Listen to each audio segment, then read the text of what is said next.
acerca de la importancia de la prevención primaria y secundaria de las enfermedades cardiovasculares.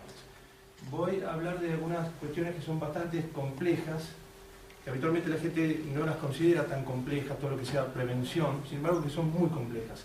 Y voy a tratar de hacerlo de una manera que ustedes lo puedan entender. En realidad teníamos una pequeña confusión con respecto a las personas, a los médicos que posiblemente podían venir a escucharnos, pero bueno, ustedes no se preocupen que yo voy a tratar de hacerlo de una manera que ustedes puedan comprender la importancia de la prevención primaria y de la secundaria de las enfermedades cardiovasculares. Pero antes quiero reflexionar con ustedes acerca de unos dichos de un importantísimo filósofo que vivió 400 años antes de Cristo, llamado Sócrates, que le dijo a uno de sus discípulos lo siguiente: si alguien busca su salud, pregúntale primero si está dispuesto a suprimir en el futuro las causas de su enfermedad, y en caso contrario, abstente de ayudar. Sin saberlo, seguramente Sócrates estaba estableciendo lo que nosotros hoy consideramos como los factores de riesgo coronario y la importancia que tiene la decisión individual de modificar esos factores de riesgo que nos enferman. Lo que no podía suponer nunca Sócrates, que 2500 años después iba a estar yo acá, ustedes ahí, y vamos a estar tratando, y las chicas y el doctor iban a estar trabajando tanto para ayudar a esta gente que no quiere modificar sus hábitos y conductas para mejorar su salud, ¿no es cierto? Así que eso seguramente que Sócrates, por más sabiduría que tenía, no lo debe haber podido prever. Y esto es muy importante porque los factores de riesgo han demostrado producir enfermedad coronaria y enfermedades cardiovasculares. Y así fue demostrado en este estudio publicado en la revista The Lancet, que es una revista médica muy importante del año 2004, en un estudio que involucró más de 30.000 personas, en donde se relacionó solamente 9 factores de riesgo con la enfermedad coronaria. 30.000 personas en los 5 continentes, no solo Estados Unidos y Europa, que son donde generalmente se produce la mayoría de los estudios de medicina, sino que también se involucró la Argentina, Brasil y otros países de Asia y África. Entonces es un estudio muy importante. Y fíjense, solamente 9 factores de riesgo demostraron que se relacionaban con la enfermedad cardiovascular. El tabaquismo aumentaba tanto para hombres como para mujeres 2,9 veces el riesgo. La diabetes 3,4. La hipertensión arterial 2,6. Los factores, la grasa abdominal, es decir, tener sobrepeso y obesidad, 2,2 veces más. Los factores psicosociales, 3,1 veces. Se entiende como factor psicosocial al estrés y a la depresión. 3,1, fíjense, prácticamente lo mismo que fumar, o un poco más incluso. Las dislipemias 4 veces, y digo dislipemia y no alteraciones del colesterol, no hipercolesterolemia, porque también tener el colesterol malo, el LDL alto, es tan malo como tener el HDL, que es el colesterol bueno, bajo. Entonces, esas son las dislipemias. Y luego, 3 factores de riesgo que en positivo, que son hacer ejercicio físico, tomar un poquito de alcohol, esta es la parte que más les gusta a la gente, y comer bien, frutas, verduras, vegetales. Todo esto disminuye el riesgo aproximadamente en un 40%. Es decir, que ante la presencia de estos solo 9 factores de riesgo, uno puede tener más probabilidad de sufrir un infarto. Por lo tanto, es muy importante que hoy se esté abriendo este centro de prevención y rehabilitación cardíaca. ¿Por qué? Porque las enfermedades cardiovasculares son la principal causa de muerte en la mayoría de los países del mundo. Y la Argentina, lamentablemente en América, encabeza la lista, por arriba de Colombia e incluso de Estados Unidos. Entonces es muy importante que hoy se esté abriendo este centro de prevención y de rehabilitación cardíaca. Más aún si tenemos en cuenta que la OMS estima que el problema va a aumentar para las décadas del 2020 y el 2030, toda esta mortalidad va a aumentar. Entonces, reitero, es un hecho muy, muy importante. Y además es tan importante porque si bien uno le pensaría que el gran avance, y como yo no vengo a hablarles de muerte, sino que vengo a hablarles de vida, les quiero mostrar esta diapositiva, porque la mortalidad de causa cardiovascular ha disminuido notablemente en los últimos años. Fíjense, este es un estudio que se llama IMPACT, que fue publicado en el año 2007, en donde se muestra cómo la mortalidad de la década del 80 al 2000 cayó en más de un 50%. Que morían 800 personas cada 100.000 habitantes, y en los 2000, 400 cada 100.000 habitantes.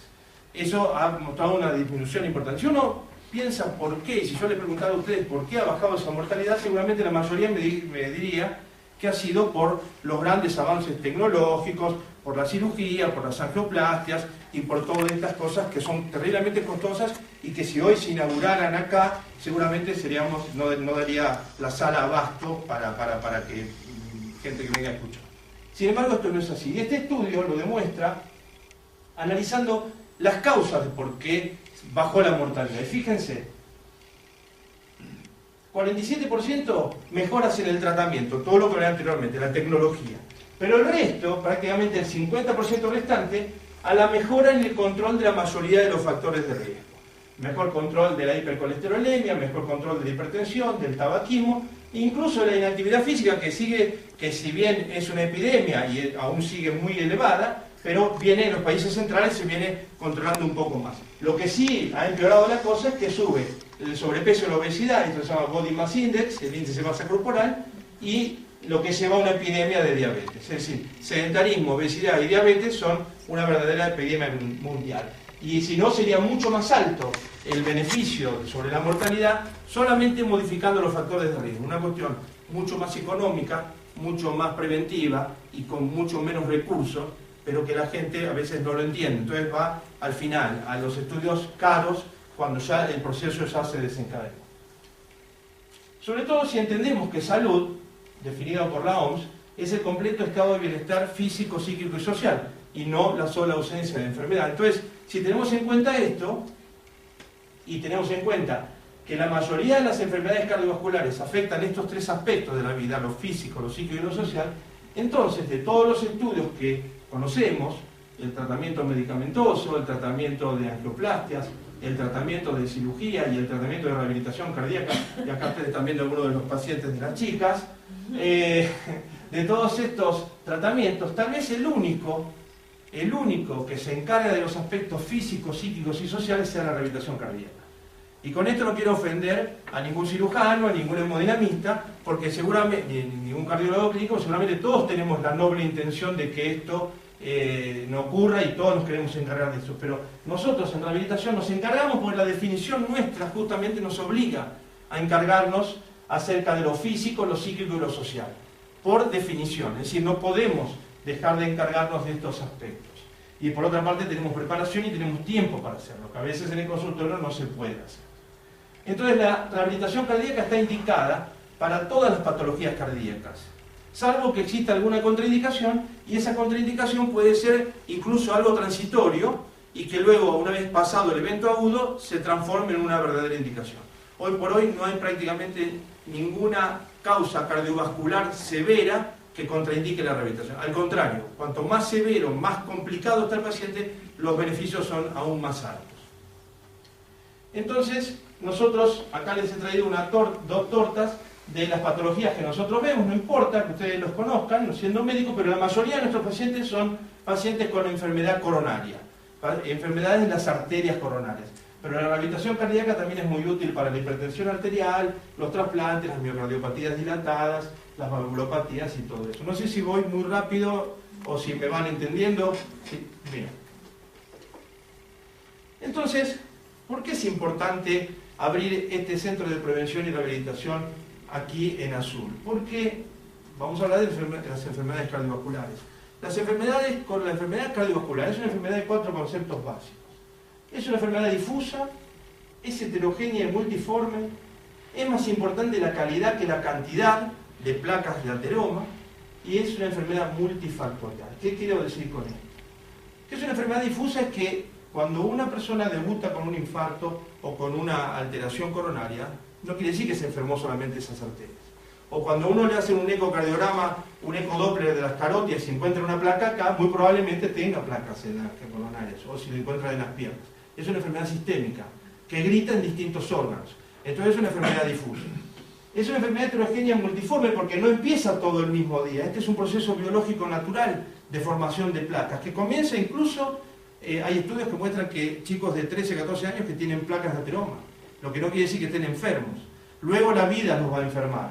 pero entonces uno tiene que tener una buena calidad de vida para que no se enferme. Entonces, es una enfermedad que en el transcurso de nuestra vida va cursando un proceso biológico natural de endurecimiento de las arterias que va formando distintas placas en distintos momentos de la vida, por lo cual hay que ver que vamos a tener placas de distintas morfologías. Y entonces es más importante la calidad que la cantidad, porque a mí me preocupa más una placa de ateroma inestable, con una cubierta fibrosa muy finita, en una persona joven, obesa, que fuma, sedentaria, porque esa placa se puede romper, que una placa de un señor de 75, 80 años, que hace poca cosa, que tiene muchas lesiones, pero son placas calcificadas, y que tiene una progresión más lenta.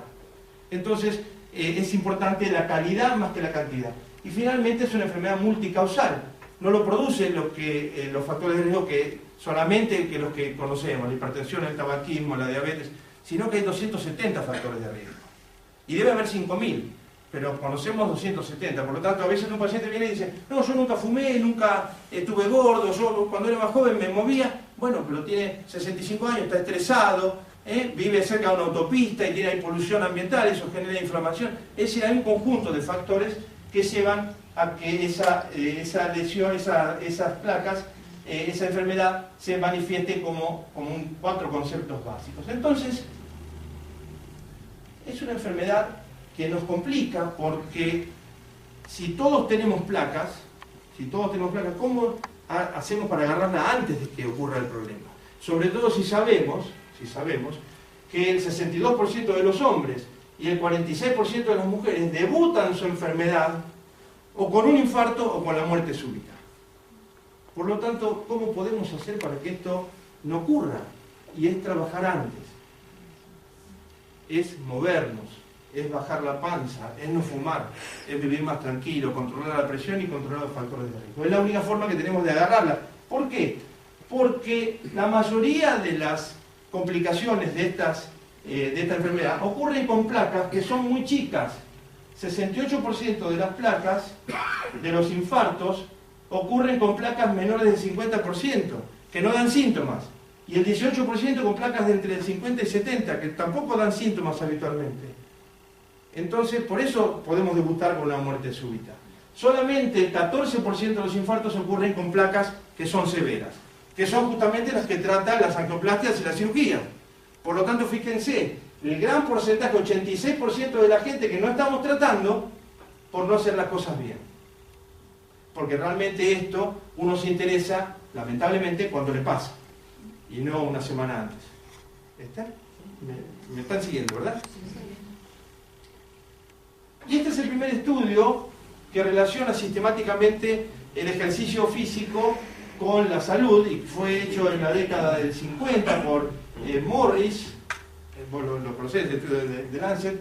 Es un estudio con varios errores metodológicos, pero fue el primero que nos introdujo a la medicina, a la cardiología del ejercicio dentro de las cardiopatías, de la cardiopatía isquémica. Ahí se evaluó a 31.000 empleados del Servicio Público de Transporte Público de Londres, se comparó la prevalencia de infartos entre los conductores que estaban todo el día sentados manejando el colectivo versus los boleteros que subían y bajaban permanentemente la escalera. Y se evaluó la prevalencia de infarto y la mortalidad dentro de los 3 días subsiguientes del infarto. Y fíjense, aquellos que estaban en amarillo, los conductores, fíjense, duplicaban la cantidad de infartos.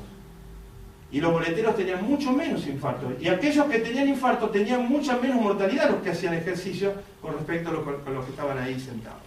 Luego vinieron los trabajos de Ralph Pfaffenberger en San Francisco con los estibadores del puerto. Luego los estudios sobre estudiantes de Harvard durante 20 años. Y de ahí se establecieron las pautas de las intensidades de ejercicio. Por eso no es cualquier ejercicio el que hace bien.